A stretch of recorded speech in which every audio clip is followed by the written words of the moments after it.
Hello बच्चों, let's read the question first. So the question is label the correct parts of myosin monomer. तो यहाँ पर आपको question में एक डायग्राम दिया गया है जिसमें आपको 4 लेबलिंग A, B, C और D दी गई हैं। आपको उन लेबलिंग्स को करेक्टली लेबल करना है और लेबल करने के बाद नीचे दिए गए 4 ऑप्शंस में से करेक्ट ऑप्शन चूज करना है।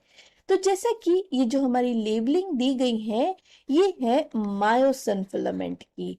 तो ये मायोसिन फिलामेंट की है और ये जो मायोसिन का मोनोमर होता है जैसा कि हम जानते ही हैं उसे हम कहते हैं मीरोमायोसिन।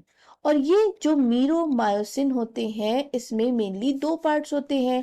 एक होता है हेड पार्ट और दूसरा होता है टेल पार्ट। जो हेड पार्ट होता है वो ग्लोब्यूलर होता है या ग्लोब्यूल लाइक होता है। और ये जो आपके हेड पार्ट होता है उसमें मेनली एक छोटा सा शॉर्ट आर्म भी होता है। तो ग्लोब्यूलर हेड में जो होता है वो एक एक्स्ट्रा शॉर्ट आर्म भी पाया जाता है, ये हमें पता है। उसके बाद टेल होती है।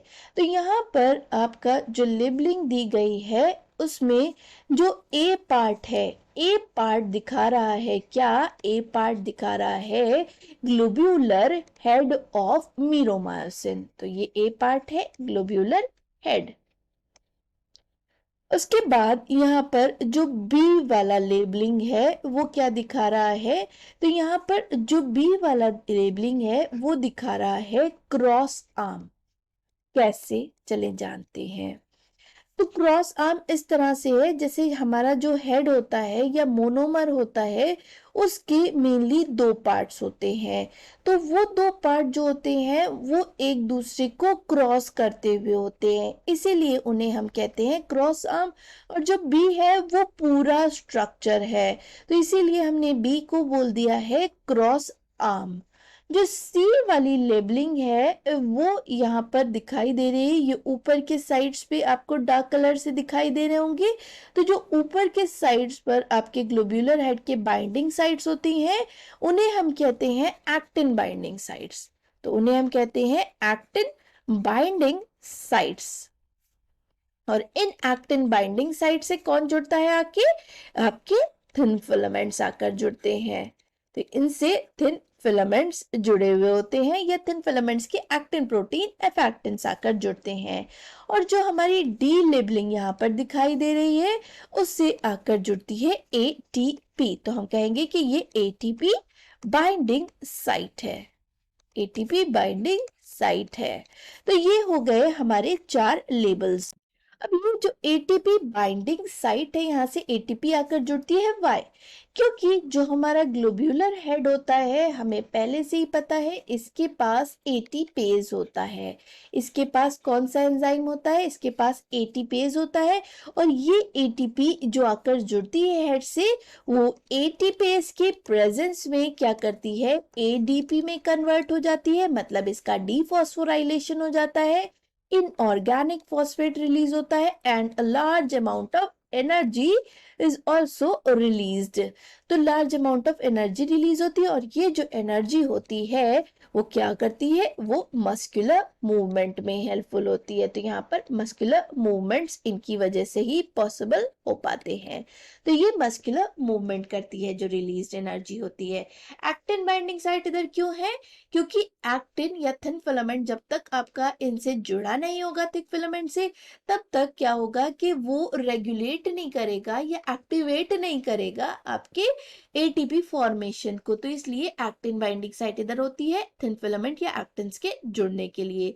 तो यहाँ पर हमने हमारे लेबल्स जान लिए, अब जानते हैं करेक्ट ऑप्शन कौन सा होगा। ए ऑप्शन में ए एक्टिन बाइंडिंग साइट दी गई है which is incorrect.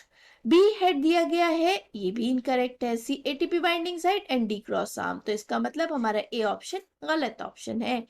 B option में ए क्रॉस आर्म दिए गए हैं। क्रॉस आर्म कैसे हो सकते हैं? हम देख रहे हैं कि ए में जो आपका दिया गया है लेबल वहां पर हेड्स दिए गए हैं, क्रॉस तो ये आर्म कर रहे हैं हेड के नीचे वाले, तो आपका ये गलत है। बी एक्टिन बाइंडिंग साइट है तो वो भी आपका गलत होगा। तो इसका मतलब है कि हमारा बी ऑप्शन भी गलत ऑप्शन है क्योंकि स्टार्टिंग 2 आपके लेबल्स यहाँ पर गलत है। सी ऑप्शन में ए एटीपी बाइंडिंग साइट्स हैं, तो ए एटीपी बाइंडिंग साइट्स यहाँ पर नहीं दिए गए, यहाँ पर कोई भी बाइंडिंग साइट्स लेबल में मेंशन नहीं करे गए हैं, यहाँ पर सिर्फ सुपरफिशियली दिखाया गया है।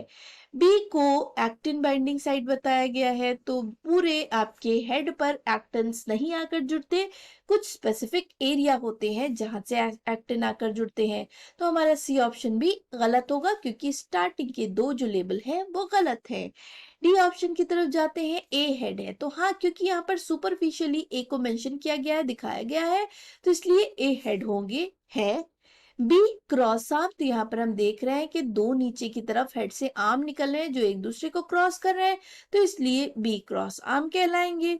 सी एक्टिन बाइंडिंग साइट्स हैं, तो यहाँ पर जो हेड पे सेंटर में जो आपके बाइंडिंग साइट्स होते हैं वो एक्टिन बाइंडिंग साइट्स होते हैं जिनसे एक्टिन्स आकर जुड़ते हैं, तो ये भी आपका सही लेबल है। And D ATP binding site, तो यहाँ पर साइड्स में आप देख रहे हैं कि यहाँ पर कुछ बाइंडिंग साइट्स है, तो इनसे आकर एटीपी जुड़ेंगे और डिफॉस्फोराइलेशन करेंगे, एनर्जी प्रोड्यूस करेंगे, जो कि मस्कुलर मूवमेंट में हेल्पफुल होगी। इसका मतलब जो हमारा डी ऑप्शन है वही करेक्ट ऑप्शन और हमारे क्वेश्चन का सही आंसर है।